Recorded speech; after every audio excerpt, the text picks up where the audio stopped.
नमस्कार मित्रांनो, मी शुभम पवार. मित्रांनो, मुख्यमंत्री माझी लाडकी बहीण या योजनेअंतर्गत महिलांसाठी खुशखबर आहे. आता जो काही पहिला हप्ता आहे, तो पहिला हप्ता महिलांच्या बँक खात्यामध्ये आता जमा होणार आहे आणि हा जो हप्ता आहे, तो रक्षाबंधनाच्या अगोदरच मिळणार आहे. आता अगोदर रक्षाबंधनाला मिळणार होता, पण त्या अगोदरच हा हप्ता जमा होणार आहे. आता पाहू शकता तुम्ही, रक्षाबंधनापूर्वीच बहिणींना मिळणार ओवाळणी. म्हणजेच लाडकी बहीण योजनेचा जो काही पहिला हप्ता आहे, आता 17 ऑगस्टला जमा होणार आहे.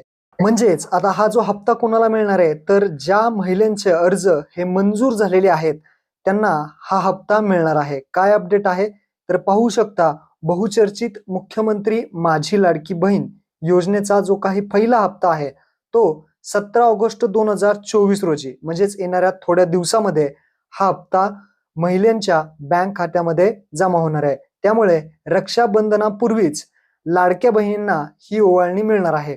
आतापर्यंत 1,40,40,00,000 अर्ज हे दाखल झालेले असून त्यापैकी 1,00,00,000 अर्जाची छाननी सुद्धा पूर्ण झालेली आहे.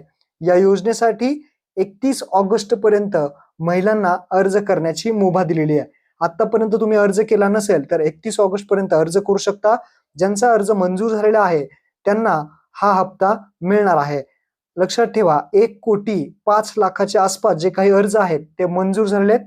म्हणजेच ज्यांचे अर्ज हे अप्रूव्ह झालेले आहेत त्यांना जो हा हप्ता आहे तो हप्ता मिळणार आहे. तर लवकरात लवकर आपले जे काही बँक खाते आहे ते आधार कार्डशी लिंक आहे का एकदा चेक करून घ्या. यावरती आपण ऑलरेडी व्हिडिओ बनवला आहे, तर तो व्हिडिओ पहा. आपले बँक खाते ज्या आधार कार्ड आपले बँक खात्याला जे लिंक आहे त्या खात्यातच तुम्हाला जो हा हप्ता आहे तो मिळणार आहे. तर अशा पद्धतीने हा महत्त्वपूर्ण व्हिडिओ आपल्या बहिणींना नक्की शेअर करा. धन्यवाद. जय हिंद, जय महाराष्ट्र.